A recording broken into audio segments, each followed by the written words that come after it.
Good morning, everyone. On today's show, we got a lot to talk about because yesterday was an awesome Indies marathon here on DSPGaming, and we have several results that will likely be coming out of that marathon, including the games that I played and which ones I may want to play in the future, how my PC performed, and other updates as well. So, today, lean back and relax, a pre-React Day chill podcast here on DSPGaming. Just a sec.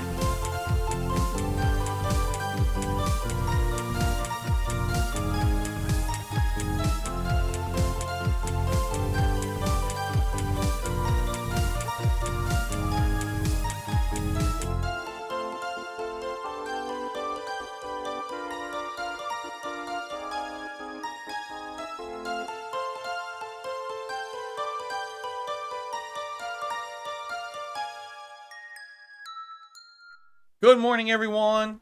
How are you? Welcome to the Level 1 podcast for Sunday, the 26th of May, 2024. I'm DSP. I welcome you all here to the show.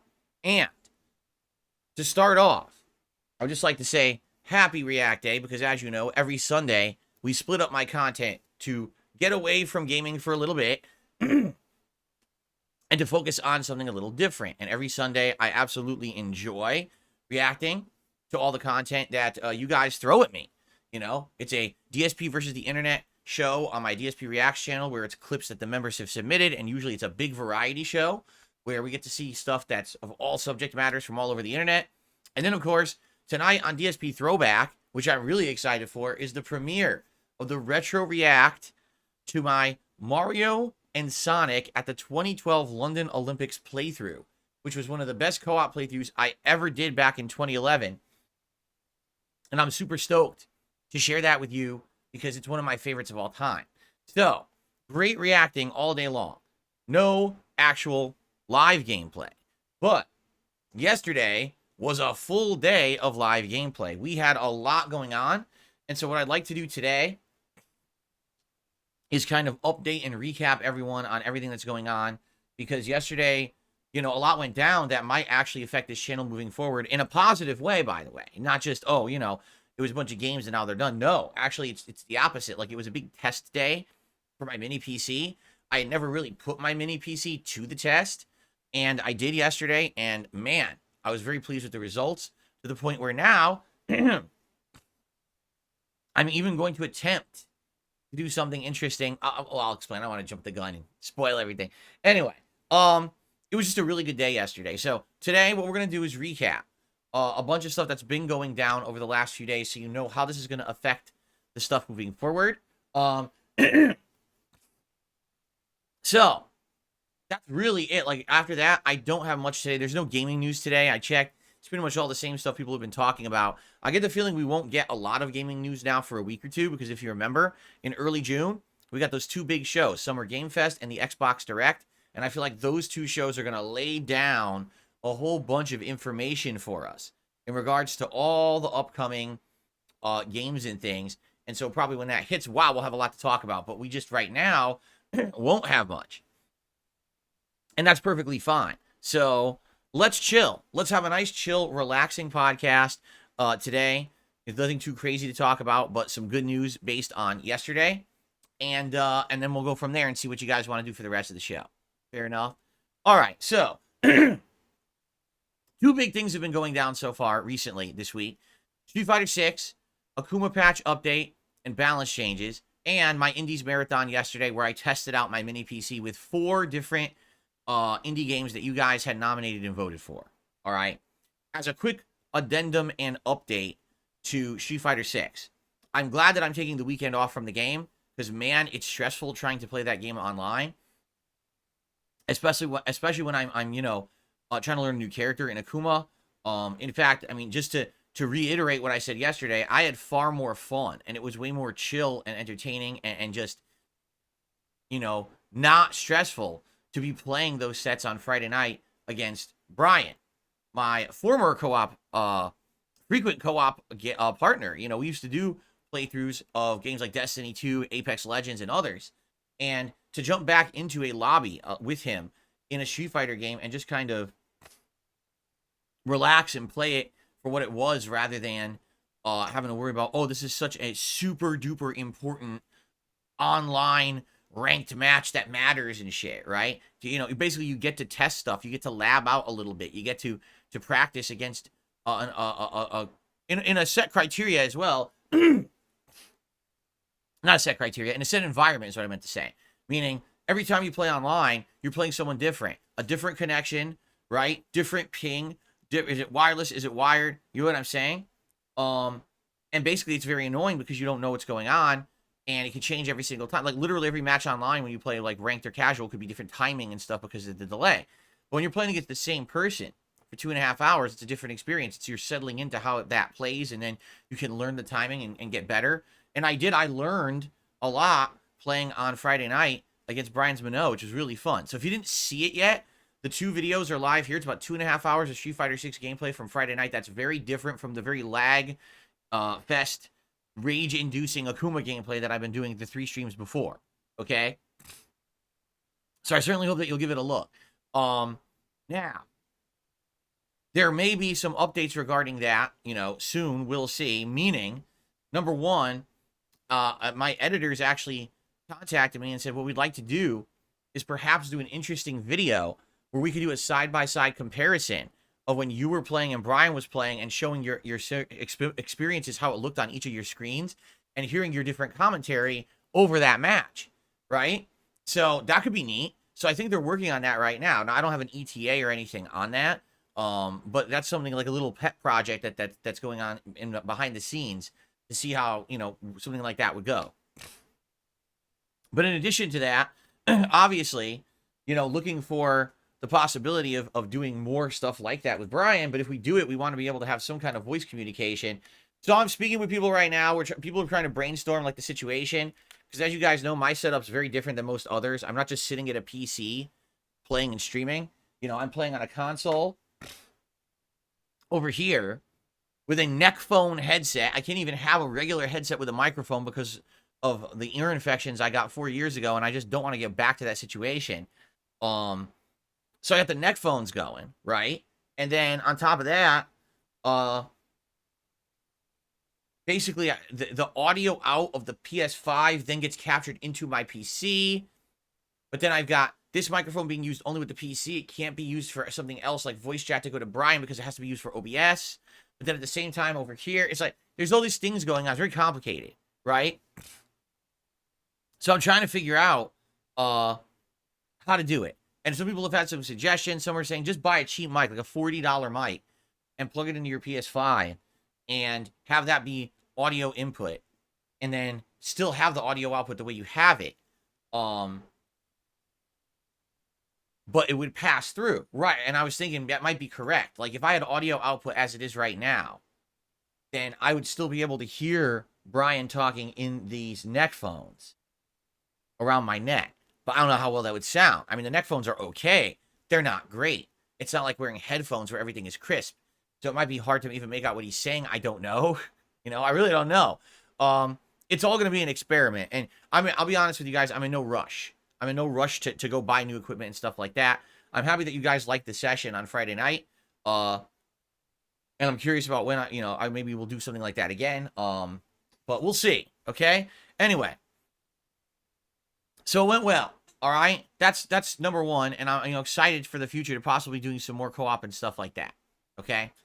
Now let's talk about yesterday. Let's talk about the Indies Marathon and how it went. So first of all, FYI, if you're not aware, the Indies Marathon was me playing a variety of PC indie games over the course of the entire day as nominated and then voted by you, the viewers. All right. You guys had started nominating them about a month ago. And then the most nominated games made it into a poll that you guys voted on. All right. Now, to make this abundantly clear, no, we didn't play every game because people nominated a game that outright made no sense, Lethal Company. All right. Lethal Company apparently is a game that is great for online co-op. It's great if you have a team of friends or people you're going to jump in and do voice communication. I don't know why people keep nominating shit like this for me. It doesn't work. You nominated Phasmophobia. It doesn't work. You nominate Lethal Company. It doesn't work. Why keep nominating the same kind of game that you know won't work for my style of content? I think what it is people just can't get out of this mindset that, like, every Zoomer fucking streamer out there, right? Every kid who streams a viral game, oh, that game must be great, Phil should play it. And it's like, they don't all work for every person. Games aren't universal, right?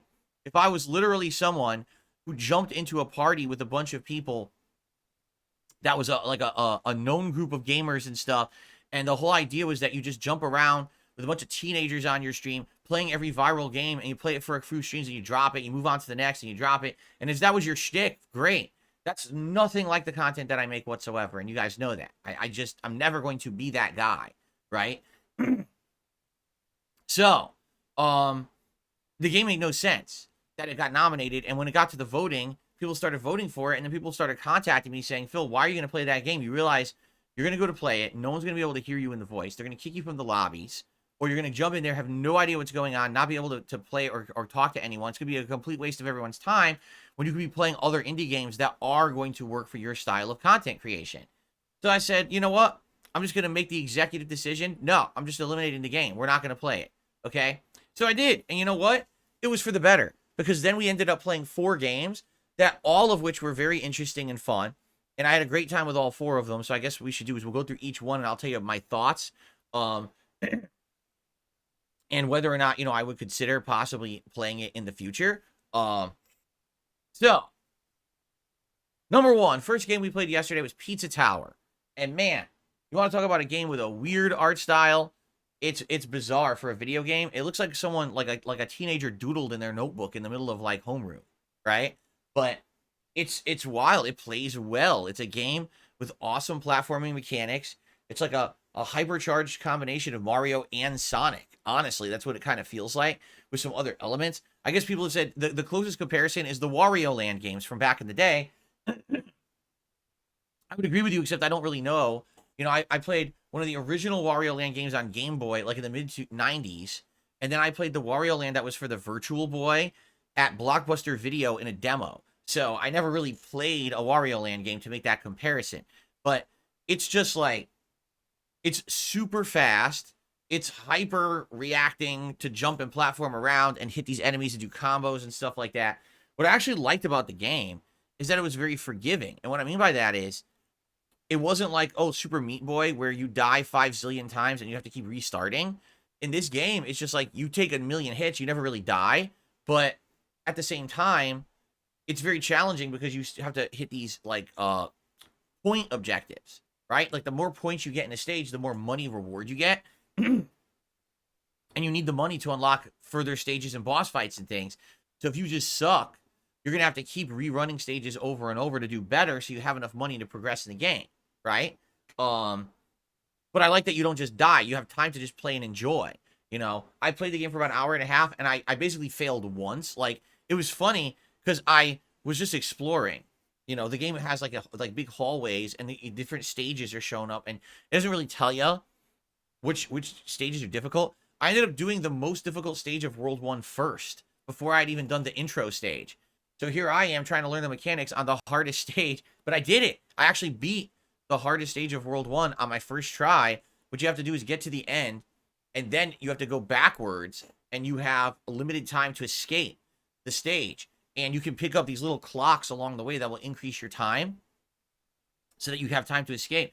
And I did. I actually escaped on the first try. But wow, it was challenging and fun and interesting and very different than what I, thought. It's not a cutesy platformer. There's some funny stuff, but there's some, horrible, weird, distorted stuff in there too. It's a really unique game, I would say.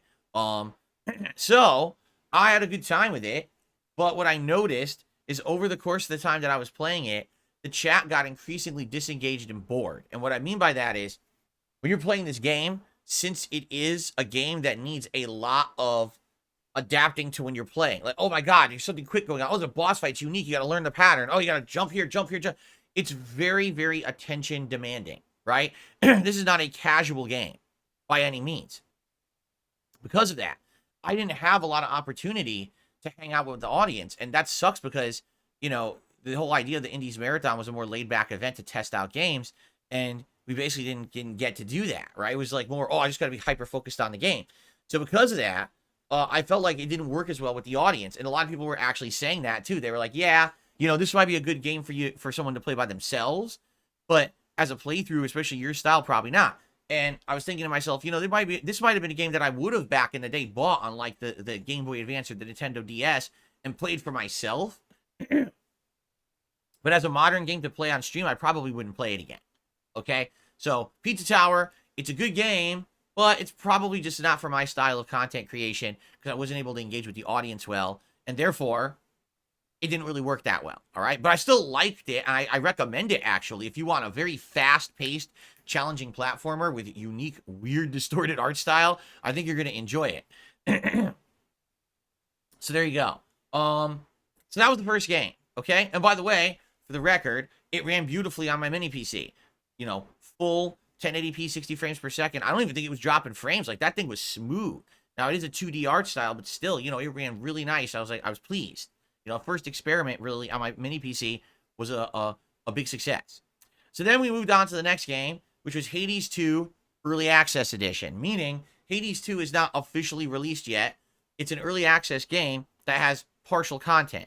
Now, from what people have said, and I have no idea if this is true or not, supposedly, the amount of content available in Hades 2 right now, early access, is more content that was in the original Hades 1 game for all of its runs. Meaning, in the original Hades 1, you had to beat the game 10 times in order to see the true ending, and each time it was different variables and things. Apparently, in this one, there's already more than that in the game, but then you kind of hit the wall, and you could tell the game's unfinished, and then it just kind of ends because they didn't finish the game yet. So, that's very interesting that there's more content in an unfinished game than in the original finished game. And that's not slighting the original game. The original game was lengthy. In fact, I was talking about this yesterday. I was curious, how long was my original Hades playthrough? Let's find out. It was 38 hours. Yeah, it was a 38-hour long playthrough. So it was very lengthy. So now you're telling me this early access game has more content than that. That's pretty amazing, right? So I started playing it. And first of all, I started playing it what it defaulted to. Because you know what it does? It detects your system's hardware setup and basically gives you the recommended stuff. So at first, it actually tried to do 4K. And I was like, that's not going to work. You know, 4K is too big, you know, for my setup. Like 4K would work on my TV, but it wouldn't work for my stream setup. My stream setup will only do 1080p because the capture device is limited. That capture device is interesting. See, I didn't realize this. That capture device that I'm using, it's an external device. It does up to 1080p, 60 frames, but it has 4K pass-through, which I didn't know. So I'm wondering, if I play games on my PC, right, would it actually be possible for me to be playing at a higher resolution on my TV, but then 1080p on the stream? I never really dabbled in that. And maybe even with certain games on console. Now, probably I wouldn't want to do it on console. Why? Most games, when you put them on 4K on console, they suffer in the frame rate department. I don't want to be playing a slideshow game because it's 4K on my TV. You know what I'm saying? So I'm curious if this could actually be better. Like, for example, when I'm playing Hellblade 2, Hellblade 2 only runs at 30 frames anyway. So could I have it so Hellblade 2 runs at 4K on my Xbox Series X, but then you guys see it at 1080p on the stream and videos? I mean, I've been using this capture device for a year and a half. I never really experimented with it. Maybe I should, right? Excuse me. And by the way, I apologize. My throat today is a little gunked up. My sinuses are a little messed up. I think it's allergies today. You know, we're hitting spring, and pollen levels are really high outside these days. So, anyway, so Hades boots up 4K. Whoa, too big. So I resized it to be 1080p, and it defaulted to medium settings. And I'm like, all right, let's just run it and see what happens. So we start playing it, and it actually is running really well, like really good. And I'm like, well, if it's looks this good at medium, let's just go to high. And I went to high settings. It ran beautifully. Full 60 frames, gorgeous graphics, 0 frame drops. Everything was great. So, looks like Hades 2 is a go 100% on the mini PC moving forward at the highest settings possible. It just was really well performing. I was like, wow. So, I played that for about an hour and a half. And, man, I did a lot. In that first hour and a half, we got through the entirety, excuse me, the entirety of the entire first level. Remember, each run in Hades has around, what is it, 4 levels? At least the original Hades was, what, 4 levels? So I beat the whole first level. Going through it, fighting a mini-boss, fighting the first real boss. I actually unlocked the first new weapon, so not only am I using a magical staff, but then I unlocked these, like, blades that you can use. So it's, like, kind of ranged versus melee. You know, I like the game a lot. It's just like Hades 1 in its execution, where you can have gods come and give you abilities. You can level up said abilities. It's a roguelike where if you die, you start over and it resets, but there's things that you can permanently get via items that you find during the stages, which is great. So I was having a lot of fun with the game. I was kind of disappointed that we played it for 90 minutes and that was it. Like, I was like, dude, I'm ready to keep going. I love this game. You know, I love Hades 1. It's a very addicting formula, correct? So I was thinking about, you know, this one as we get to the end. And by the way, here's the difference between Pizza Tower and Hades 2. Hades 2 is a game people can just constantly be talking, give me advice about builds and how the game works. And I learned a lot. Like in Hades 2, it's not just about dashing anymore. Now you hold down the dash button and you run instead. And apparently it's a new mechanic that's really unique and interesting, and it changes the face of the game. For example, one of the first mini boss shoots bullets in a circle. And there's no way to dodge it just walking. You have to use the full run and run around the boss to fully dodge all the bullets. So I was like, oh, that's kind of neat. It's a new mechanic. Makes the game a lot different. So I was having a great time with it. And you guys were being so nice to me, talking, engaging, and allowing me to understand the game better and all this changes. So I had a great time playing Hades 2. So I'll just tell you this right now. Absolutely 100% I'm considering playing Hades 2 as a full playthrough. Now, the question is, if I play it as a full playthrough, how should I approach it? Reason being, it's not done. It's an early access game right now, okay? Now, my original run in Hades took 38 hours, right? With Hades 2, people are saying there's more content in the game right now than there was in Hades 1. But then it's weird because I had some people on stream yesterday who were like, actually, that's not true. It's about 15 to 20 hours of content in the game right now. To play, but it's not done. Like, you will play and hit a point in the story where it just ends, and there's an unfinished part of the game you actually can go off and explore, but you can see it's not done, and so you technically can't beat the game. You know, it just kind of fizzles out because there's nowhere to go. So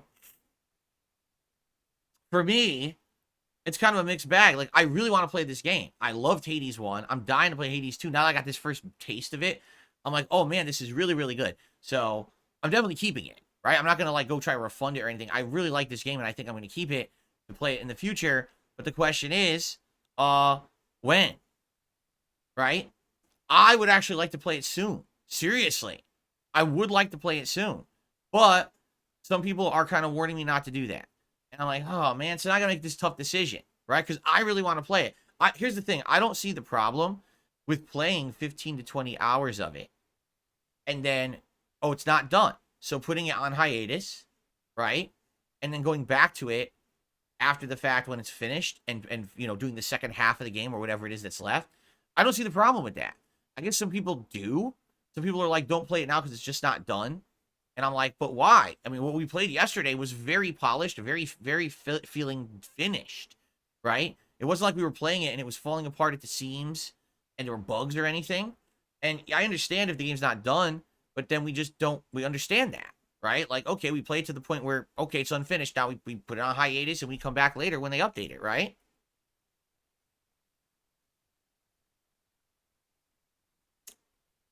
So, I don't know. Here's the thing. As long as I'm labeling it, the streams and the videos as early access, everyone will know that. It's not like I'll be playing Hades 2 and someone will watch it in 5 years and be like, wow, this is so different than what Hades 2 actually is. I don't know what the hell, how it's so different. No, if I say it's early access, then people will understand that, right? So, I don't know. Like, I see everyone's opinions, but at the same time, like, I played it and now I'm, like, craving it. Seriously, like, I'm actually, like, last night I was like, dude, oh, Hades 2 is good. I want to play more. It's so addictive and fun when you get into the different builds and you test these different builds that work. Sometimes they don't work. Like, I had a build last night that I don't think worked. When you get a build that works, it's so fun. Especially, again, what I really like about those Hades streams is we talk about the builds and the stuff going on, and it becomes really entertaining because we're having a social time together. It's the opposite of Pizza Tower, you see? So I was like, oh man, I want to get that vibe back. I want to play those games again. I want to play that style of game again. So I'm definitely considering doing it sooner rather than later. Will it be this week? No. We're not going to be doing it this week. Okay, I'm just going to eliminate that from anyone's mind. At the earliest, we'll probably maybe do Hades 2 next week. So let's think about it. Okay, so this is definitely a 2 thumbs up. It ran extremely well at high settings. The game was super fun. It had a social atmosphere where everyone was having a good time and interacting and enjoying. I definitely see Hades 2 in the future. Whether it's coming up immediately as early access, or we wait for the future, that's up in the air. But I say definite yes. Okay? Cool. Then, for Feasting with Phil, I ate one of the worst things I've ever eaten in a video or on a stream on YouTube. I'm not exaggerating at all. I actually genuinely wish I was exaggerating. So what was it? Qdoba Mexican street corn shrimp bowl. Okay? I've eaten at Qdoba before. I've had like a chicken bowl with this chicken that has like a hot sauce on it with like a pico de gallo and beans and cilantro and fontina cheese and other things. And it's really, really good.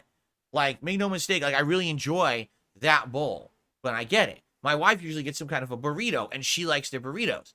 But we were ordering for something different for Feasting with Phil. I said, I'll try something I've never had before.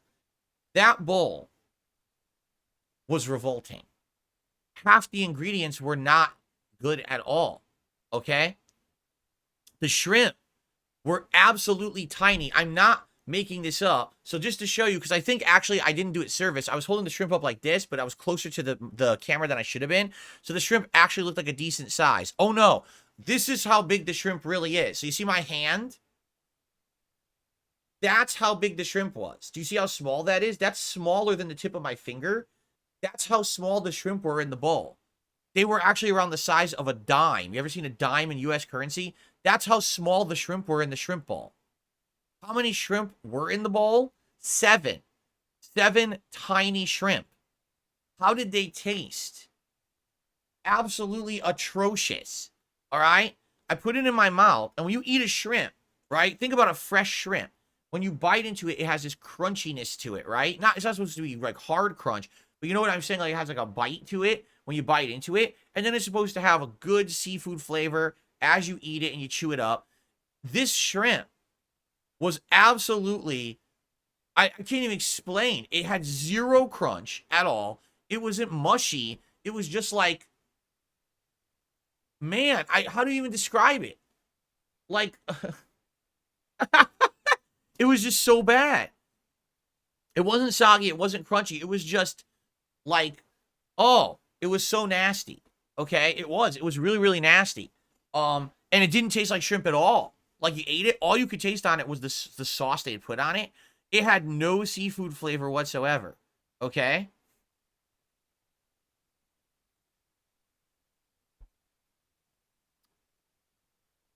So, it was really bad.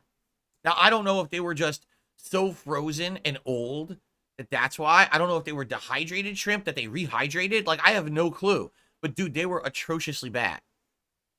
Then they put in these pickled onions. Pickled red onion. Now, pickled red onion can be good if it's put in the right way. Did you see how much was in the bowl? There was an insane amount in the bowl. Like, it was like half the bowl was pickled red onion. And I start eating it. And I was like, oh. Like, it's just immediately just overpowering pickled flavor. Like, they over-pickled it. And it didn't taste fresh either. It was just like soggy pickled onion. I'm like, oh, that's not good. And then the piece de resistance, all right? The guacamole. That was the most disgusting guacamole I've ever seen in my life. It was not the right color. You know, guacamole is supposed to be a light green. It was a dark green, meaning it was old. Guacamole changes color as it gets older. You could tell that it wasn't fresh guacamole. I took one bite of it. And in my mouth, it was not the right consistency. Guacamole is supposed to be thicker. And I started tasting, I'm like, dude, it is liquidy. This is not good. This is old guacamole. And so I took the whole guacamole and I put it on the lid, the plastic lid. Now, guacamole is supposed to be thick. I just angled the lid and it's going down the lid, sliding down. It was disgusting. So, out of all the components in the bowl, 3 components were completely inedible. The other component was the cilantro lime rice. That was pretty good. The corn, that was all right. And the black beans. So that's all I ate was rice and black beans and a few pieces of corn. And I was starving for the rest of the marathon because this food was so bad. Now, some people are like, well, did you get a refund? I couldn't. You want to know why? Later in the day, I did go back to the app and I went to do it. Oh, if you wanted a refund, you had to take a picture to prove that you're saying the food is bad while you were eating. Well, I took the picture. I didn't take a picture. I ate it at like 4:30. You know, I didn't finish the marathon until after 8. I didn't go to look at the app until like 10. It was too late. So they would not accept a refund or anything like that for it because I didn't take a picture. So I was like, wow, that's nice, you know. So I did give it a negative review, but I mean, I got nothing back. So I basically wasted a bunch of money on that. They just wouldn't allow me to do the refund without having taken a picture live when I was eating it. Isn't that nice of them? So anyway, that was atrociously bad. So then we continued on with the marathon, and I started having a mojito to drink, which was nice because I needed to cheer myself up after that atrociously bad dinner. And I ended up playing Noita. Now, I had never heard of this game Noita before. I had no idea what it was. So Noita is a game where basically you have to beat the entire game in one run, like a roguelike, right? Sound familiar? But basically, the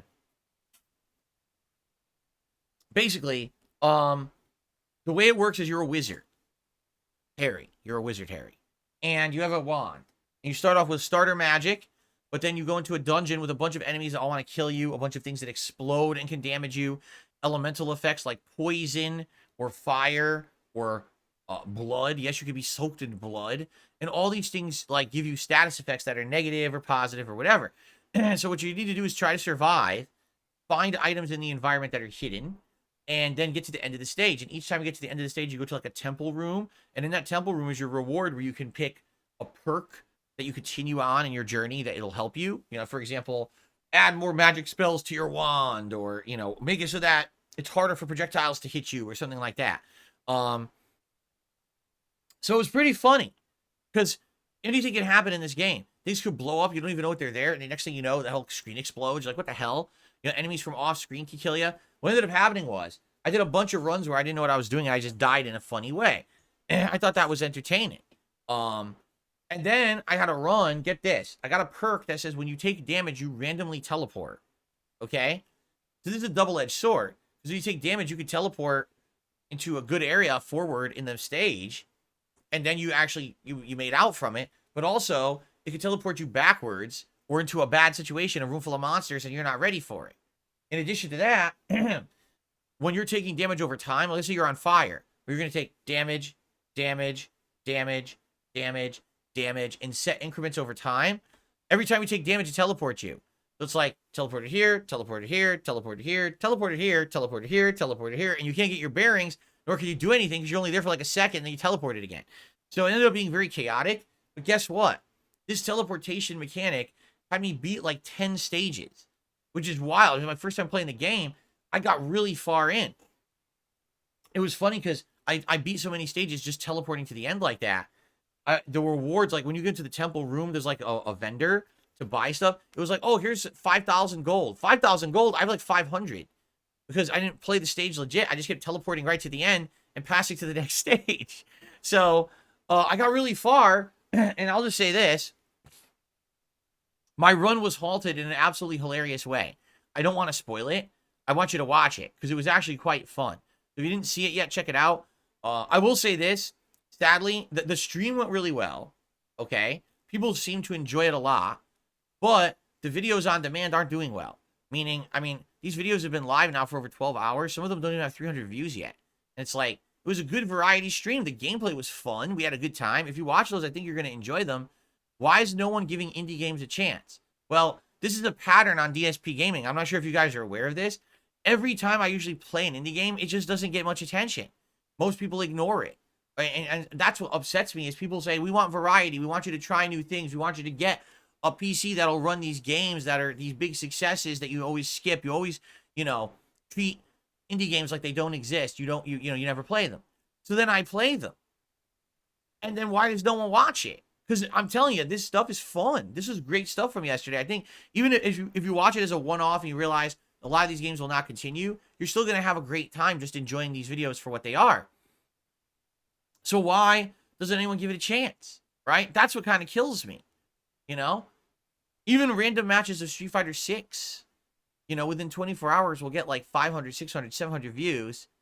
But this, original indie games that people actually nominated, voted on, wanted to see, can't even get 300 views. It's like, it's disappointing because I liked yesterday's variety. I thought it was a really good stream of variety. This is the kind of stuff that maybe I would like to integrate more into my content in the future, but is it really going to work when it doesn't seem to be picking up attention, right? I don't know. Okay, so Noita. In an hour and a half I played it. I actually enjoyed my time in it, but at the end I was like, dude, that was very frustrating because, again, I don't want to spoil it. The way that this crazy good run that I was doing ended was kind of random and annoying. And I was like, well, that sucks. Like, who would have known that would have happened? So here's the thing. I think it's a kind of game that for a random night stream every once in a while, it would work. Seriously, I believe it would. Like, let's say we have a random night stream with just nothing going on. I think we could pop it on Noita on the mini PC and play it for a couple of hours and do some runs and actually enjoy ourselves, right? I think it's that kind of a game. I don't think, I really don't think that it's the kind of game where I would want to do an ongoing playthrough that's a consistent thing. You know what I'm saying? It's nice to have a backup thing on a night when things went wrong, or we just have a random night stream with nothing going on. And I think that it's good for that. So I think I'm actually going to probably keep Noita and maybe play it in the future because I think it would be cool for a few random night streams. That's the nature of the game, too. You jump in, you die in a random way, everyone laughs, it's funny, right? You go back, oh, now this is exciting because I got further this time, we're exploring. Oh, I got a wand with better abilities, and this is cool, and you kind of never know what's going to happen either. So, yeah, I would say definitely it was fun, and I would like to try it again in the future as a random night stream, okay? All right. Last but not least, the final game of the marathon was Stardew Valley. Now, I know of Stardew Valley because I played Stardew Valley over 7 years ago. It was in early January 2017. We actually did a marathon. And I don't remember if it was an Indies marathon or not. Actually,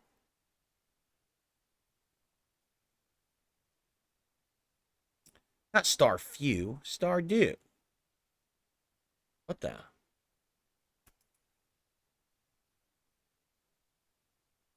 It was we called it, oh, here we go.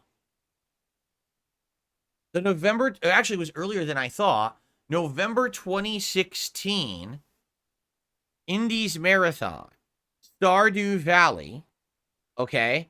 And I played it for around 3 parts. And then, in early 2017, I held what I called a Twitch and Chill Marathon, all right? Where basically, this is when I started integrating having face cam on my streams, which I never had before. And the way it worked is, this was weird, I actually had the chat on the screen. Now, I ended up never doing that again. Like, this was like the one time I ever had chat on the screen for a stream. So we had Stardew Valley in the upper quadrant, and then it was my webcam and the chat, and over here I just had like a picture of me or something like that, like a fan art.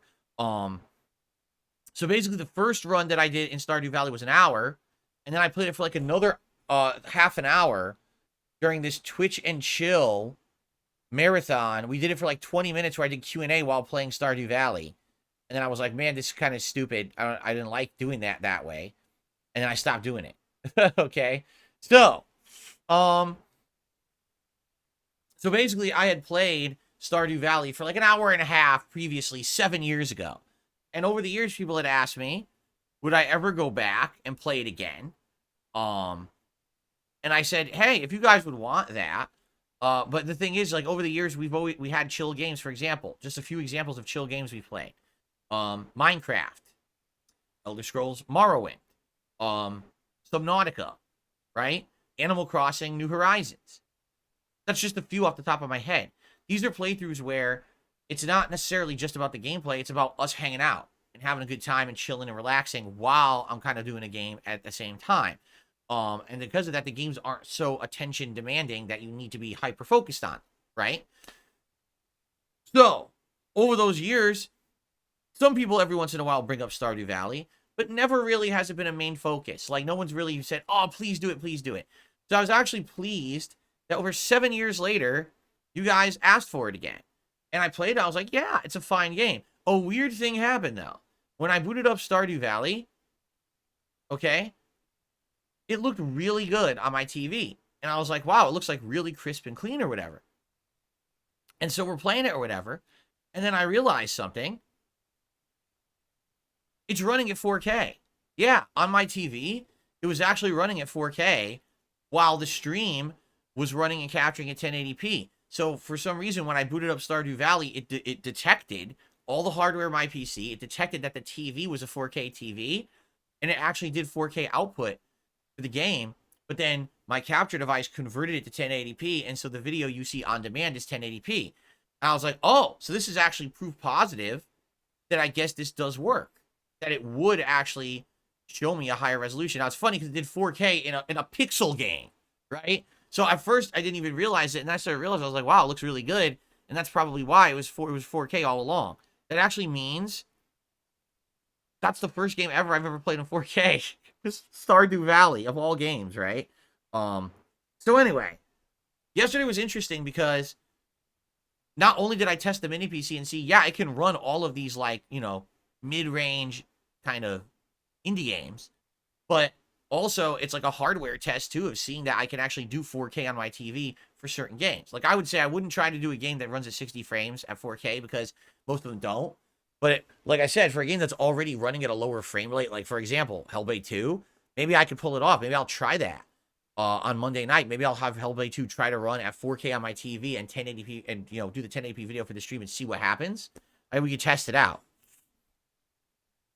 Anyway, so as for Stardew Valley, first of all, Stardew Valley I already permanently own. I bought it over 7 years ago. It sat on my Steam account that long.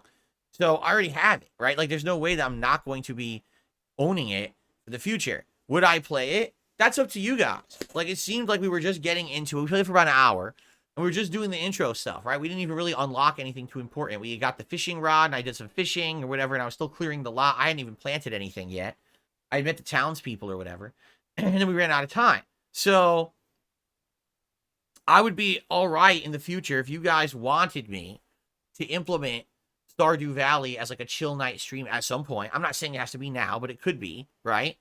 And you wanted to give it a shot and experiment with it and see if it would work, I'd be down for that. Like, I would be totally down to try that out and see if it would work as a night chill stream, okay?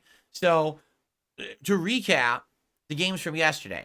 Pizza Tower, good game, but not going to work for my content style. Didn't really work during the marathon, so that's a no-go for future play, but I did enjoy my time in it. Hades 2 is a huge 2 thumbs up. It ran beautifully on high settings. I loved my time in it. I can't wait to play more of it. It's just a matter of, do I play it now? Right? Do I play it now? Or do I wait and play it when it's fully done? You know, I'm of the impression that I could play it now and it would be fine, and we just play it to the point where it's done or it's unfinished, and then we resume later. And I would like to do that. I would like to put that into the rotation, but it seems like some people are opposed to that, and I'm not sure why. Okay? So we got to talk about that. Because, I mean, I'll be honest, I would like to start playing Hades 2 as early as next week. Seriously, like, I'd like to get it in the rotation because I like it and I want to play more of it. I'm craving it right now, this moment. And I don't think it makes sense to hold off, but a lot of people seem to want me to hold off. So let's talk about that over the next few days, try to figure it out. Noita. Well, as I've already explained, I did like Noita, and I think that what we should do is, every once in a while, if we have like a night stream with nothing to do, or we want a little bit of variety, we could toss it in as a couple hours of a night stream. But I don't think that it's going to be something that we do actual full playthrough of, but it's just something that we do every once in a while for variety. Okay? And as for Stardew Valley, I enjoyed my hour time in it. It ran well. I'd be curious if you want to see it more, and if you want it as a chill stream, I would consider it, but I need feedback on that as well. Okay? So, 3 out of 4 games for possible future playthroughs is way better than I actually expected, and also, I'm very pleased that they all ran well, right? Like, there was no technical issues whatsoever during this stream, and that made me feel very positive. I was like, oh, wow, that's pretty neat. Now, something happened as a direct result of the last couple of days, okay? Hold on one second because I feel like I'm going to sneeze. I'm going to blow my nose. I'll be right back, and then I'll tell you what's going on. Okay, so basically here's what's happened in the last couple of days. Number one, I played a lobby of Street Fighter 6 with Brian. Had a good time doing it. Had a conversation with Brian about Street Fighter 6, and I asked him specifically, why do you play Street Fighter 6 on PC as opposed to console? And his answer was pretty simple. He's like, number one, on PC, you get better refresh rates. You know, if you have a monitor that's a good refresh rate, like 120 hertz, you're going to get a better refresh rate, higher frame rate, and it allows you to react faster. So right there, me playing Street Fighter 6 on PS5 at 60 hertz, which is what I do, is not giving me the better performance that I could get if I played it on PC. A lot of people playing on PC are able to react to things faster because they have a higher refresh rate. Okay? So everything I've been saying all along since the launch of Street Fighter 6 about PC players having an advantage is correct. It's just not necessarily what I was thinking. I was thinking maybe there's less input delay, meaning maybe there's less delay between the time you push the button and when something happens in the game. That's not the case. The delay is the same between PS5 and PC, supposedly. The actual difference is refresh rate. If you're watching the game at a higher frame rate, there's more frames for you to react to and to input your reaction. Do you see? Which makes sense. That's why when I'm playing against people on PC, they always counter drive impact. Always. They're seeing way more frames of this counter drive impact, and it alerts them more to it going on, so that they're able to always counter it. Me, I'm seeing half as many frames as them. So that's why I'm trying to react, and I'm too slow to do it, because I'm actually seeing less warning signs of it happening. Okay? So, there you go. Excuse me, my nose. So, that's probably what it is. In addition, what he also told me is on PC, people are using custom joysticks, like hitboxes and things that are actually way more compatible with PC than they are with PlayStation or consoles in general. And also on PC, people love mods, right? They love to do mods and have different outfits and things. Now, I found out, I looked into it, there are actual mods you can buy that hack the game on PC and let you cheat. Now, I'm not saying that these are prominent, and I'm not accusing anyone of anything because I have no evidence, but it's actually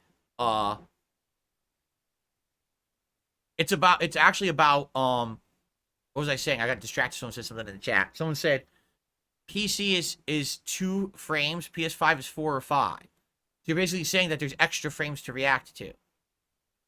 Okay.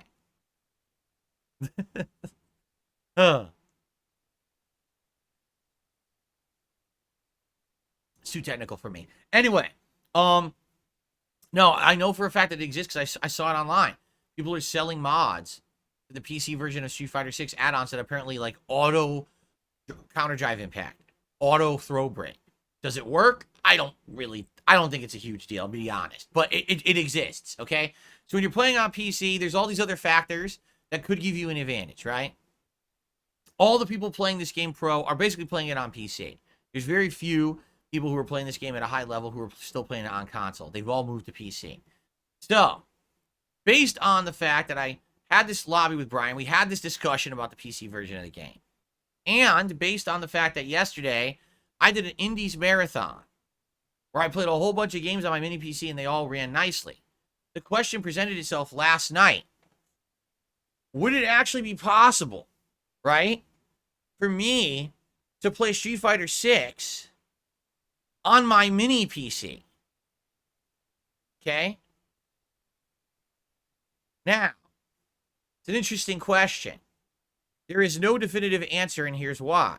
If you go online and you look at the stats of my mini PC, and you take a comparison to what Street Fighter 6 claims are the minimum requirements, it actually does not qualify. Okay? But that doesn't mean at all that if I tried to play the game on lower settings or with things adjusted, that it wouldn't work. It just means it's not going to be the optimal recommended setup for it. You understand? You see? So, so here's the thing. I'm not even kidding you. Today, all right, excuse me, if I were not doing a React day, all right, I would actually test this today because I'm fascinated by this idea of maybe the mini PC could actually run Street Fighter 6, okay? Right? Now, I'm not saying, when I say I could get it to run Street Fighter 6, that it would be running with all the visual quality of the PS5, right? I'm not. That's not what I'm saying at all. I'm just saying, just to get it to run and to get it at the better refresh rate for me, okay? So that means I have to turn off a lot of the lighting effects, turn off all the shit. The game might look worse. But if it runs better for competitive play, do I care? Am I playing Street Fighter 6 for the visuals? Or am I playing it for the gameplay? Right? Now, there's a funny thing is people are saying, well, people were saying, would you really buy it again? Well, the thing is, it's weird. On Steam, it's still $60. And I'm like, what the hell? The game's been out a year? Why is it $60? I think Steam rips you off because it's not. It was on sale everywhere else. So I don't know why it would still be $60 on Steam. That sounds like a price gouging. But apparently you can get CD keys on the internet for way cheaper. Like I was looking yesterday, and on average the CD key for the game is like $30. So you could get it like half price, really. Now that wouldn't have the DLC characters, but that would at least get me an entry, start at entry level. Now, the other thing is, there's a demo. You remember? Did you remember that there was a demo for this game? Now, all the demo is, it's an intro to the story mode, remember? And I think it has, if I remember correctly, training mode for like 4 characters. Like, that's the Street Fighter 6 demo. So, in reality, right, I could probably, and I don't know if the demo has all the graphics settings either. That's the other thing, all right? But I could probably download the demo onto my mini PC and at least there mess with it. Like, let's say if I put it on, no lighting, like turn off the lighting shit, turn off, anti-aliasing, get that shit out of there. Just basically have it run at like lowest settings or whatever and see if that works, right? That's all I can think of. Like, just see if it will work on the mini PC. See, the other thing that someone asked me yesterday, after I did the marathon, they said, did you look at your PC and see how it was? Like, was it hot? No, I went over there and I was touching it right after the marathon ended. It was cool. It was actually very cool. It didn't heat up at all. So, at least for the indie games, it wasn't killing it. Then again, the indie games weren't full rendering of 3D graphics, right? I mean, I guess Hades is. But even then, it's limited. Isn't it like on a 2D plane? I'm not sure how Hades rarely renders. But yeah, no, it was fine. So I'm seriously considering trying to get the Street Fighter 6 demo somehow to run on my mini PC. By messing with the settings, by messing with the resolution, you know what I'm saying? Like, just, maybe if I did 1080p, but literally, like, low end, no effects, turn everything off, maybe I could get it to run at a high frame rate, right? Maybe not. Maybe it was run at, like less than 30, in which case, there's no point. But that's what I would want to do with the demo. I wouldn't want to buy the game and then have to deal with, oh, it didn't work, so I have to refund it and everything, right? It just sucks because, like, it's like, man, I feel like I'm on the edge. I'm on the edge of glory here. It's like, oh, I'm almost at the point where I can, like, do the same setup as everybody else. And I'm an equal playing field with anyone else. And therefore, I wouldn't feel like I'm at unfair advantage or whatever. Lawless, I think they shut down the demo. When did they do that? How many hertz is my monitor? Well, you mean, hold on. If you mean this monitor over here, it's 120 hertz. If you mean this TV, this is also 120 hertz. This TV is only like 2-3 years old. Remember my TV died and I bought a good one? This is a good Sony monitor or a good Sony TV. It's good. It goes 4K, like 120. So it's a good quality TV. Do I know my mini PC specs? Well, I did. They were posted up in the thread for the Indies Marathon, but I shut down the thread. So,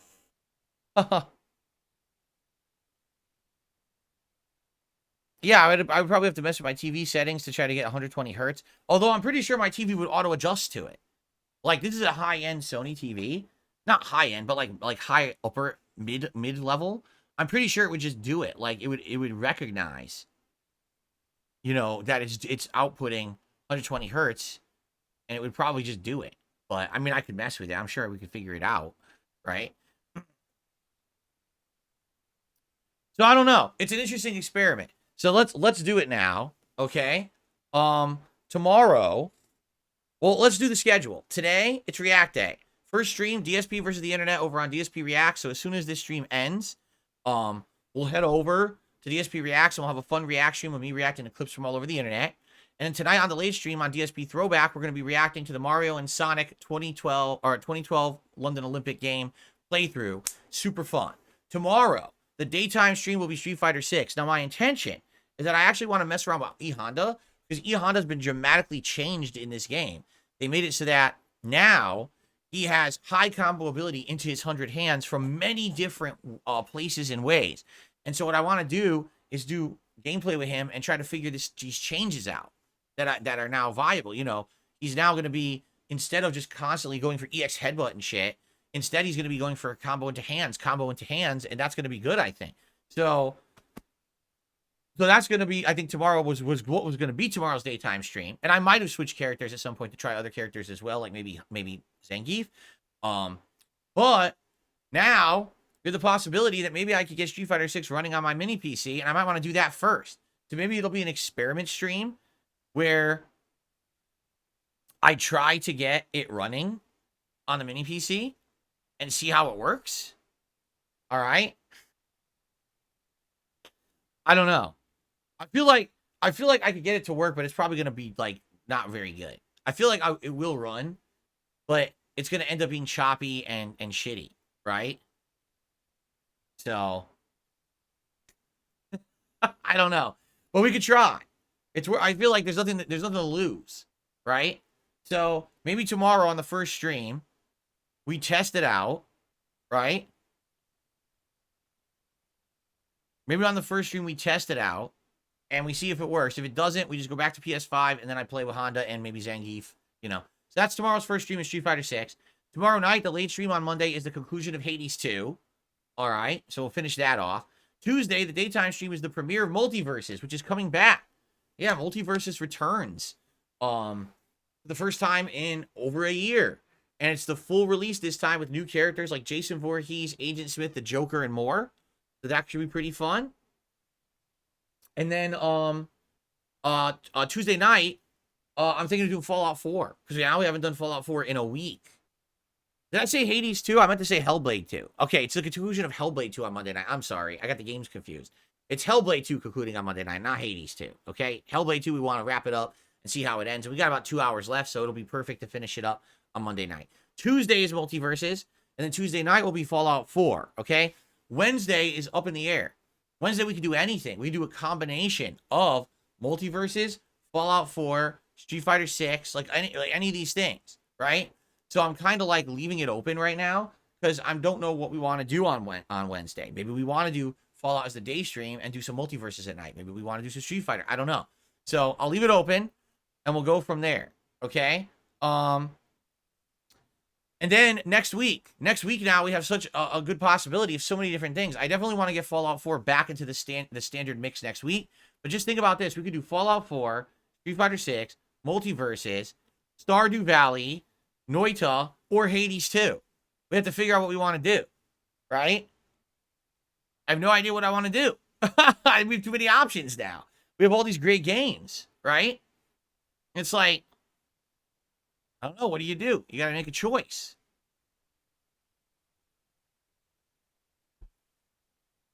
So maybe next week will be a big balance or whatever. Because we don't have anything else going on until basically Shadow of the Erd Tree comes out on June 21st.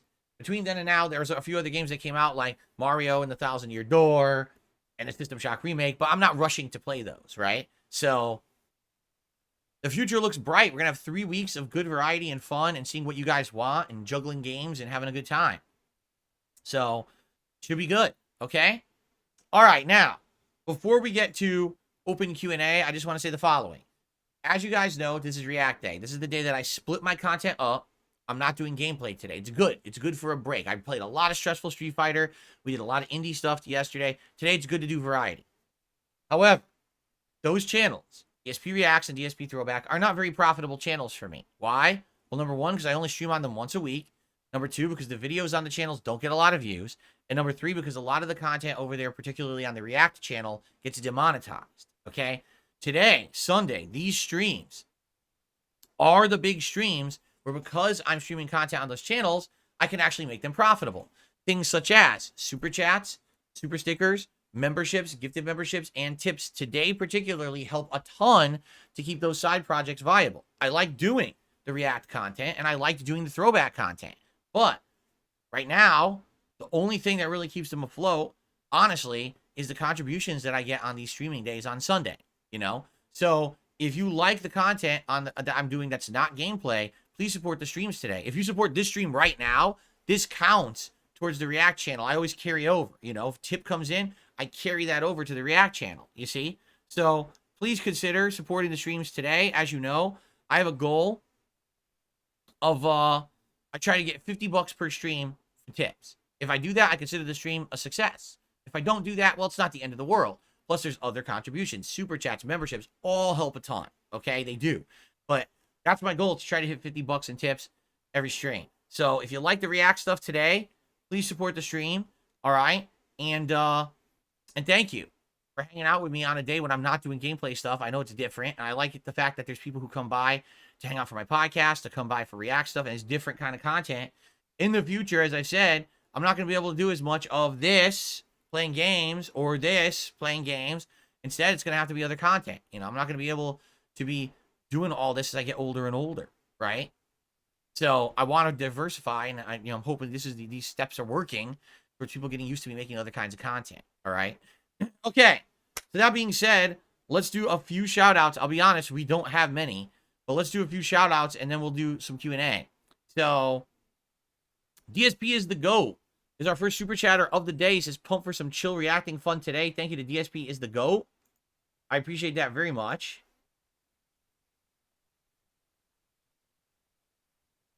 Soul Potato 07 popping the 13-month membership message here and says, hey, Phil, how are you? I'm doing good. I'm looking forward to reacting today and chilling with all of you. Thank you for asking. And then Jordan says, oh, I have one of these. I guess Jordan has a membership, but had a message to pop, so he did that too. Thank you for that, Jordan. Ghost of J just did a 36-month membership message. 3 years. Ghost of J has been a member here on DSPGaming, earning the Diamond Crown. There it is. What it looks like. Congrats, Ghost of J. Ghost of J says, are you ever going to do a documentary react vid again? I might. You know, we stopped doing it last year for good reason. Basically, people got bored with it. If you remember last year, I did a few of them. I did one on Pro Jared. I did one on the follow-up documentary to Wings of Redemption. And if you also remember, I did other kind of long-form reacts last year, too. Like, I reacted to the Internet Historian YouTube channel. And then I also did the one to the history of Machinima and how they had their downfall. And I had a whole day talking about my experiences with Machinima. So, we did all that last year. But overwhelmingly, after doing those projects, I noticed attendance was down, engagement was down, support was down, and people were telling me, we'd actually prefer to see you do games. And I think what happened is when Street Fighter 6 came out, like, boom, all of a sudden people just wanted to see me play a lot of games, and that became my focus for the rest of the year.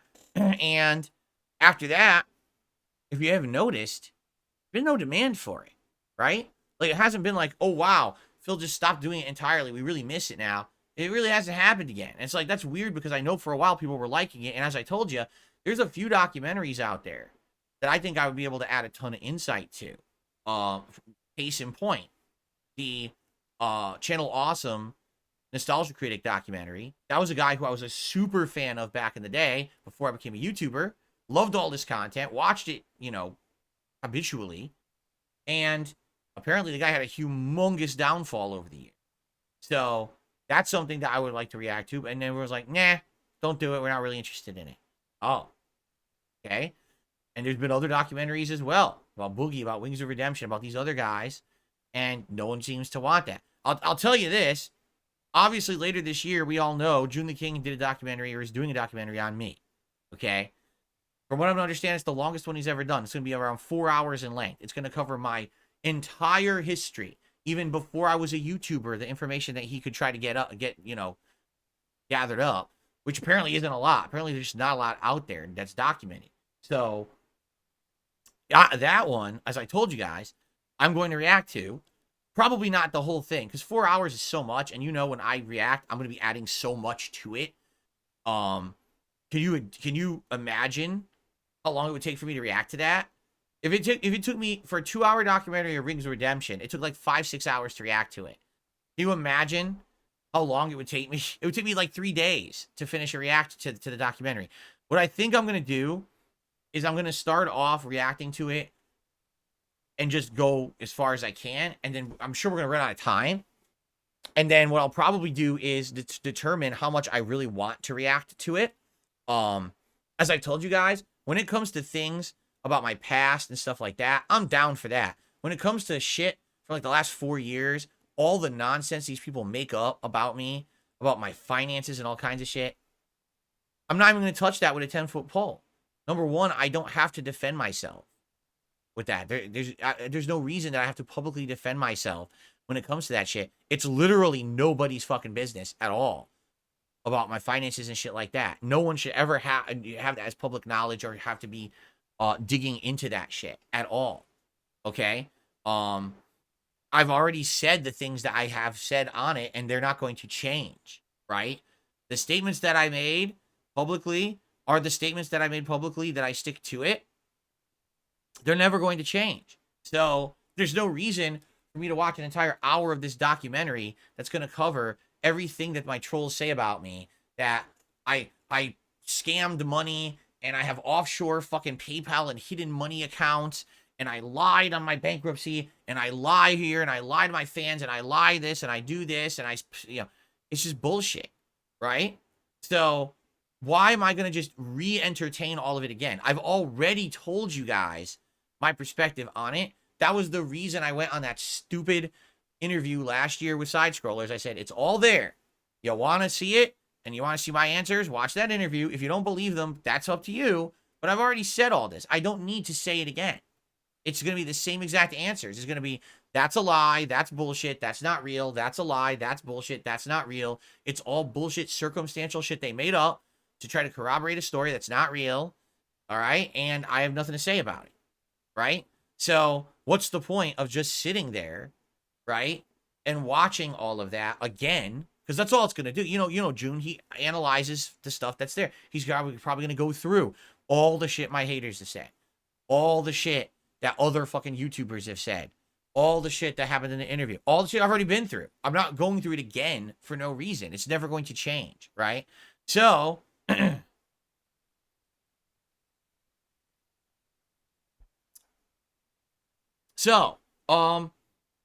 I do react to that documentary, I'm probably going to be reacting to most of the stuff up until like the last few years, and then I don't need to react to that current, anything that has to do with finances and my business.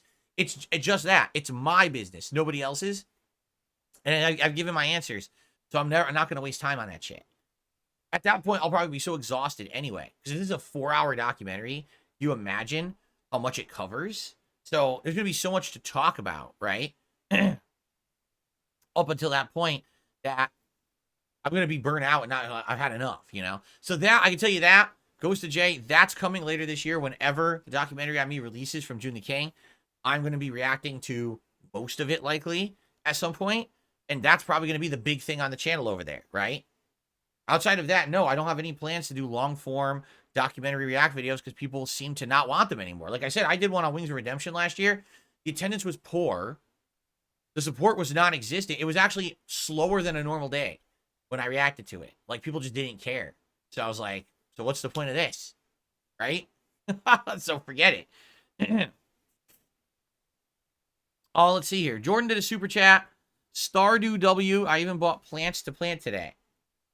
Like real plants in real life. That's cool.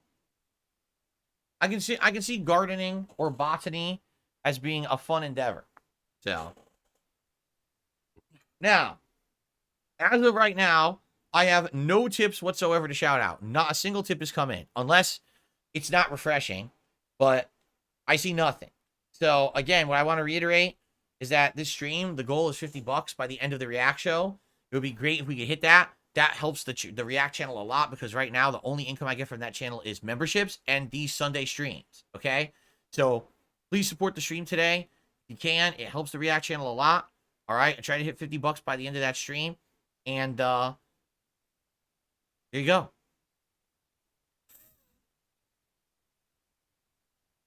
So I hear about Red Lobster's bankruptcy. Yeah, it was a long time coming. Absolutely, it was a long time coming. I mean, they had the writing was on the wall, right? The writing was definitely on the wall that was going to have an issue, right? Right? The food quality has dropped dramatically. The prices have gone up. There's just better places to go than Red Lobster. That's the thing.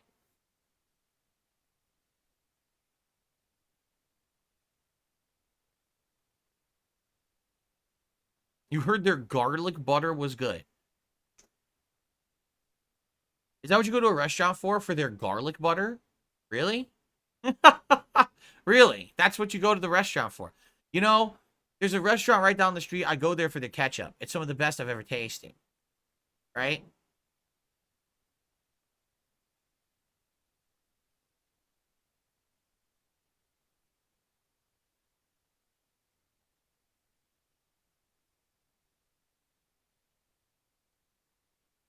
No, I don't currently have a garden. When I lived with my parents growing up, they always had a garden, and that was a really nice thing. We used to grow like veggies and fruit in the yard, and they always had beautiful flowers and foliage all around the house, which is really, really nice. And I have grown a few things. I used to grow mint. What did I grow? I grew mint, and I grew shit. What was the other one? I had two different herbs that I grew in the backyard that went crazy big and was really nice. Forgot what it is now.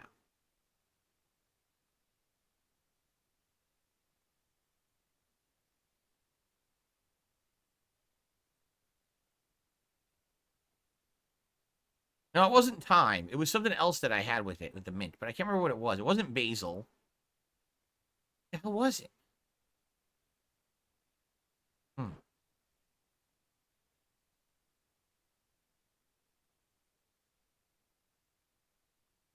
No, I don't think HDR passes through people person. This capture device I have has 4K pass through, but I don't think it has HDR. So I'd be able to do the 4K pass through for my TV. I'd be able to see 4K on my TV. You'd still see the 1080p, but I don't think that it would do I don't think that it would do 4K or HDR.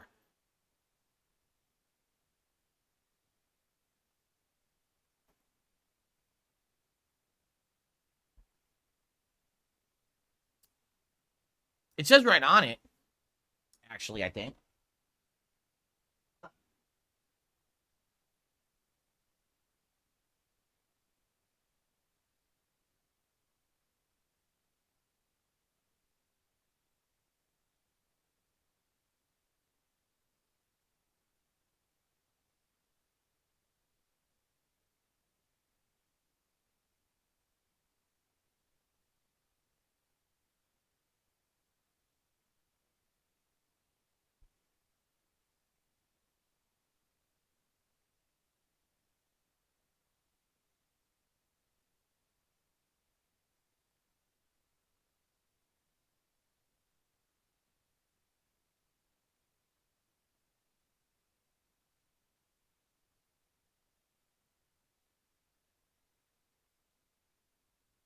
Hmm.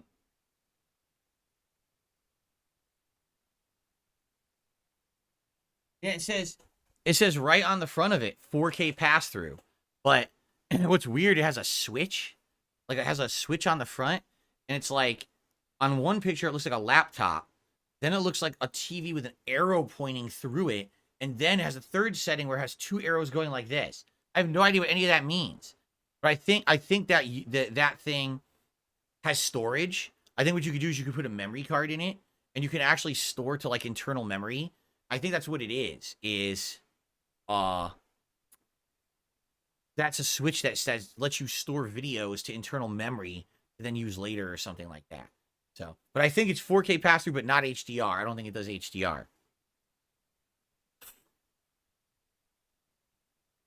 Darziak says no, HDR isn't supported. So you know the capture device stats? Okay, yeah, HDR is not supported. Gotcha. I didn't think so. I gotta plug my controller into the Xbox again. I forgot to do that yesterday. Won't be able to turn it on.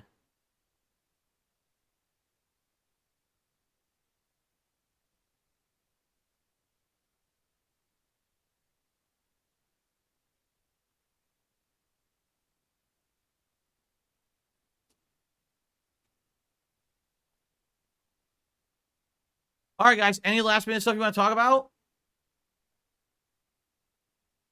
People Person says for console games that do both 4K and 60, it's definitely worth it. Won't harm the viewer experience. Notice the difference for sure. Yeah, we'll have to see.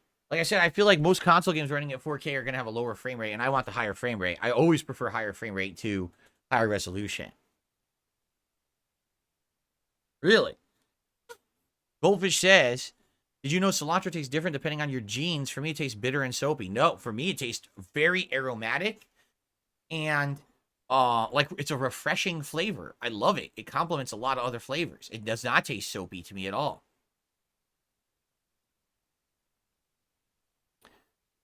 Have I ever had a garden before? Jordan, I just answered that. I said when I was growing up with my parents, they had a garden with a lot of different flowers and veggies and even some fruits and stuff. They grew strawberries in the ground one time. Um, and then as I got older, I grew some mint and something else. I don't know if it was cilantro or something else. I can't remember, but I grew a couple herbs in the backyard. And then in 2017, I got a bunch of houseplants, but two of them died and one of them got infested with spiders. So got rid of those. No, I'm not interested in Dragon Ball Sparking Zero, honestly. Another Dragon Ball game simply covering the same ground as all previous Dragon Ball stories just is kind of boring to me at this point.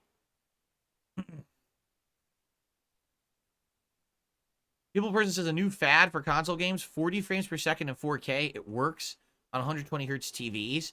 Apparently, it's a major upgrade from 30 frames, but still does 4K. Huh.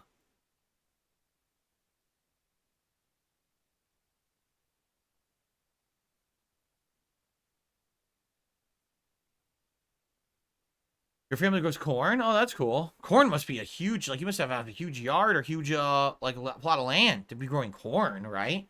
You need giant rows, these tall ass plants to grow corn, correct?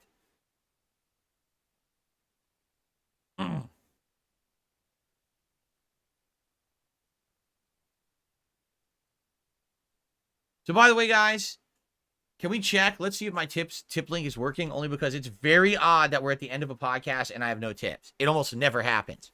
So I just want to make sure that my tips are working. Uh, I'm certainly not saying that they're not. Nope, the page is there. I guess there's no one wanted the tip so far today. All right. As long as it's working.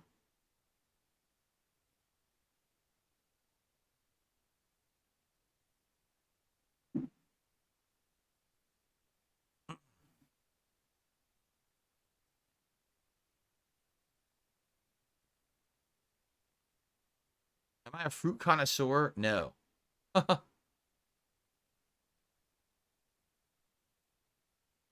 Sparking Zero isn't really for the story. It's a fighting game. No. Dragon Ball Fighters is a fighting game. What are you talking about? Dragon Ball Fighters is a fighting game. Sparking Zero is not a fighting game. There's fighting in it, but it's not a competitive fighting game. That's false.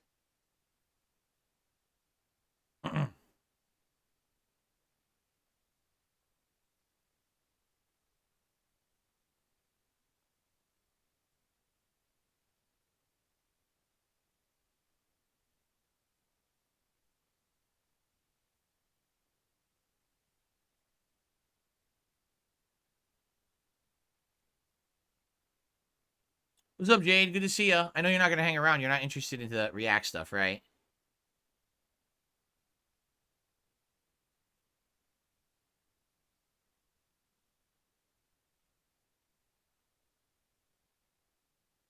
It's Tenkaichi. That's what I thought. Tenkaichi games are not fighting games. Tenkaichi games have combat in them, but they're not competitive fighting games. Right. I figured that's what it was. That's what it looked like.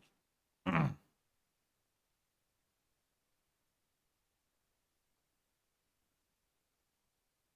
exactly what it looked like to me.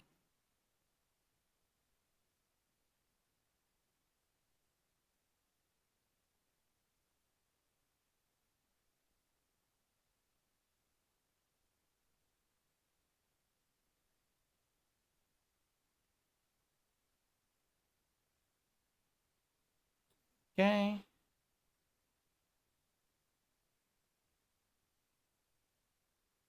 Lalo, thank you for a super chat.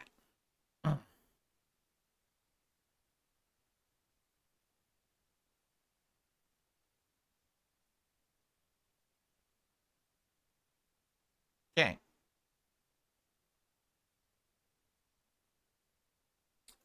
All right. I actually did receive a tip. I got a $6.90 tip from Boo. Just BOO. It says Boo. Okay, then. From Boo. Thank you for a $6.90 tip, Boo. Whoever that is. You terrified me. It was a very scary tip. It was a spooky ghost. It said Boo. And I was terrified.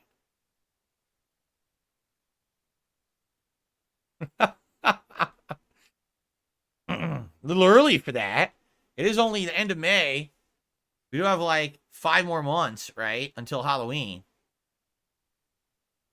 Jordan says it was meant to be a surprise, Boo. What do you mean, Jordan? That was you? Well, you got to put, again, remember something. I must reiterate. Please put your name in a tip if you want me to shout it out and attribute it to you. I do not know who tips come from. They do. Let me put it this way. When I get a tip, the information I get is simple. The message you sent and the amount. If I go into PayPal, then I can actually see the email address that the tip came from. And I can verify if it's an email address that I recognize. Some of you use email addresses that are obviously easy to figure out, and others are just completely different email addresses. I don't know. So there's no way I would associate it with anybody. So that's all I see. I don't get to see your information. Well, Jordan, if you didn't want the credit, then why did you just claim the credit in the chat? There you go. At least the tip worked. Now we know the tips link worked.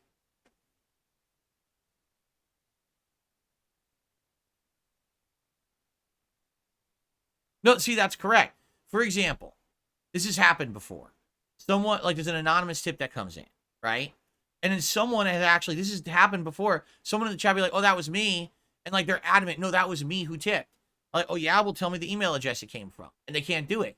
And they come to find out they're lying. They're trying to take credit for someone else's contribution so that basically they'll get, like, their butt kissed or something, which is silly because I don't kiss anyone's butt anyway. You know that. I do a shout out. I'll put you on the leaderboard, but no one around here gets special treatment or preferential treatment, right? So that I find that really ridiculous that there's people that would actually like lie and be like, oh yeah, that was me, and it wasn't, right? So I have a backup to confirm. I would always ask, well, what's the email address that the tip came from? And if you don't know it, then obviously you lied, right?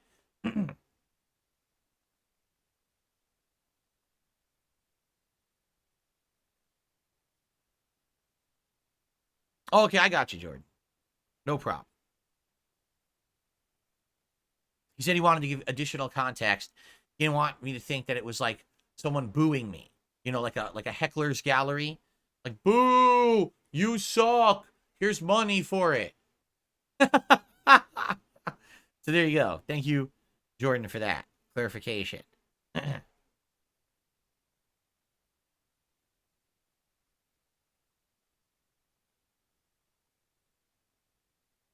All right, guys, last chance. If you have anything last minute you want to talk about, if not, we're gonna end the show and we're gonna scoot over to DSP Reacts and get that React show going.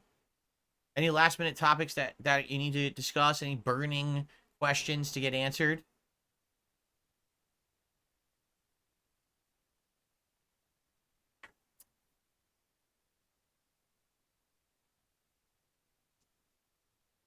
Cool.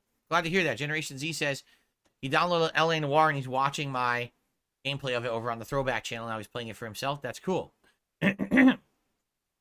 Good to hear. It's good to hear that people still to this day watch my content and my videos of games, and it inspires them to check out the games themselves. Not often that happens, but when it does, that's cool to hear.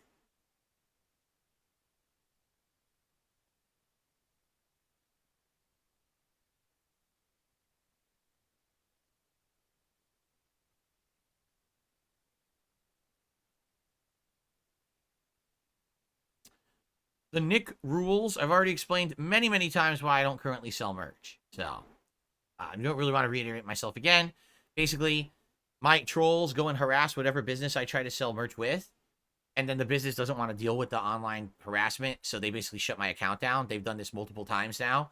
The only way I'd be able to sell merch is to finance it myself, meaning actually mass produce it myself with my own money, and then hope to sell it for profit after. That I'm not going to do. Most businesses that do it for free aren't going to put up with online harassment, and I do have hundreds to thousands of morons who do this fucked up stuff, so that's why. Anyone else? Oh, it's a positive thing they have merch. This is cool. But when you're getting 100 complaint emails and people are mass tweeting your social media saying, did you know that you have Hitler on your site selling merchandise? You're like, what? And then they'll send them a link to a bad joke that I made in 2010, acting like I made it yesterday. Right? Like, oh, great. And then they shut down my account. So I can't do it, you know.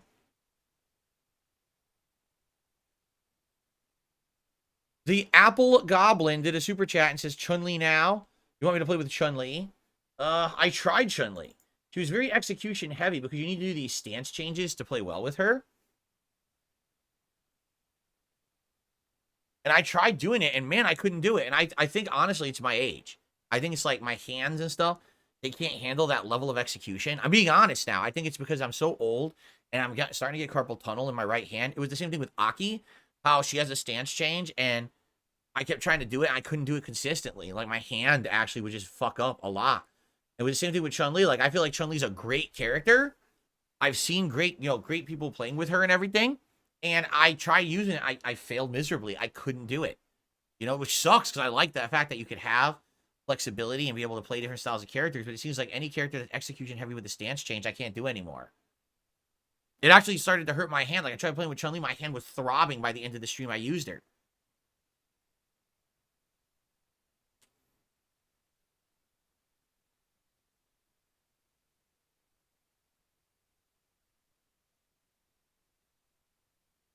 What was my go-to energy drink from back in the day? Really early on, it was like Jolt Cola. I mean, I've drank various different things over the years. Jolt Cola, G Fuel, the Crystal Light, both powder and liquid that has the caffeine boost in it and flavoring as well. You just add it to regular water to make it have flavor to it. All that. Oh, the Nick rules. You're right. Like, here's the thing. I had a merchandise store back in the day called Cafe Press. That ran from my earliest days as a YouTuber until, like, maybe the first few years of the 2010s. Then I really didn't care about it anymore, so I just let it go into disrepair and eventually closed. And then when I became a full-time streamer in 2017, people said, we want merch again. That's when Teespring reached out to me and created a store for me, and I had that Teespring store running from 2017 to 2021. Yeah, there are people who like the merch, and they buy the stuff. But the problem is, now the world has changed. Now the world is this big, ultra-woke liberal mess, and anyone who complains about anything gets entertained. It's ridiculous. Like, back then, people would be like, oh, you're complaining about this person who has a store? That's great. Go fuck yourself. We ignore you now. And they would just shut it down. But today, all these companies are so worried about public image and social media and dumb shit like that that doesn't fucking matter, right? That if anyone complains about anyone, they just fucking bend right over and shut stuff down. And that's what I mean, how do you, in 2017, open a merch store for me? I didn't even do it. Teespring opened my merch store for me and created my first line of products. I didn't even make it. They did. Over the years, I added more. I sold. It wasn't a lot of sales, but every once in a while, I would have some good sales, especially around the holidays. There'd be some sales, get some extra cash in my pocket, right? They never had an issue with me. All of a sudden, they just abruptly closed everything in 2021. The same time that Twitch kicks me out of their partner program. The same time that some of these services that process payments and do pop-ups and stuff on streams also kicked me out. Isn't it funny? It all literally happened at exactly the same time. No, my trolls put together this package of hateful content about me, highlighting my worst moments, right? Here's a racist joke he made in 2009. Here's his worst joke ever from 2010 about, the Dead Space 2 demo, the infamous Nazi joke and stuff like that, right? And they compile shit from years and years ago, act like it happened today, and just send it to these companies. Now, these companies already knew who I was. All that shit was all over the internet before.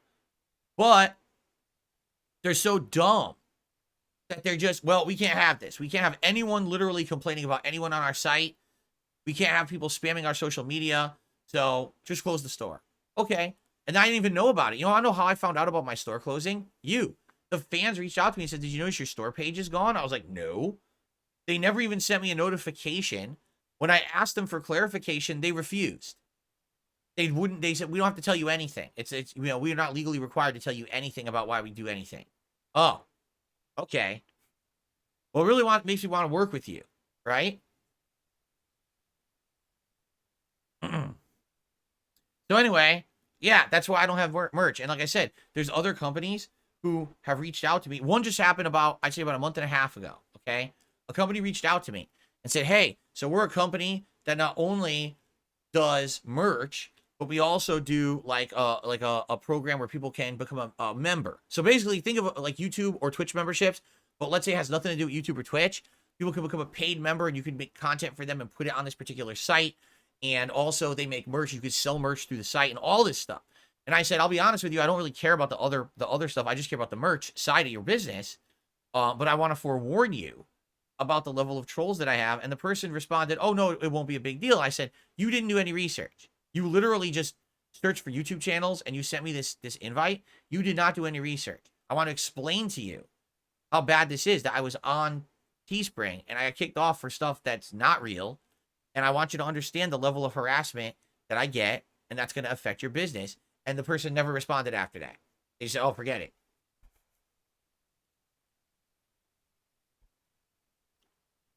And that was like a few months ago. So that's what happens. Like, these companies don't understand how bad the internet is. They don't. And they operate fully on the internet, and they don't even understand how bad the internet is with the level of harassment and stuff that's present out there. They just don't get it. So they think everything's going to be fine. Oh, no, you should sign up with us anyway. No, you don't understand who I am. You didn't research. Now do the research. Type my name into a search engine and see the level of harassment about me out there. And then you're going to understand what's going to be thrown your way if you do business with me. And then that's it. That's the end of that. Right? Because what's the point of me doing business with an ignorant group like that? If they're ignorant and they didn't do their due diligence and they don't know who they're talking to, right? And then I go through all the work of setting up an online store and uploading images to become merch, and you guys want to buy it, and you go to try to buy it, and then within 2 days the store gets shut down because my trolls harassed them, right? So what the hell was the point of that? It's just a waste of everyone's time, mine, yours. So that's why I don't waste time with it. If ever I had a lot of money, I would buy my own line of merch up front. I would buy it and produce it, and then I would sell it online, and no one could stop me then. Because it's me doing it. It's not these companies forward-facing, fronting all the costs and everything, right? But I don't have any money to do that, right? If I were rich, if I won the fucking lotto, then I guess I would do that. But, it's wishful thinking. A lot of things you would do if you won the lotto, right? All right, guys, we went late. Let's end. I got to set up the React show, all right? Thanks for watching. And I'll see you over on DSP Reacts if you're here live. If not, I hope you'll join me on DSP Reacts and on DSP Throwback today. And tomorrow, of course, I'll tell you all about it here on this show. And tomorrow we get back to gameplay, which should be fun. So thank you all. I guess tomorrow we might try Street Fighter 6 on the mini PC, but I don't know how it's going to work. It probably isn't. It might just be a funny experiment to mess around with. But anyway, thank you guys for chilling with me here. And I will see you all tomorrow morning. Peace out.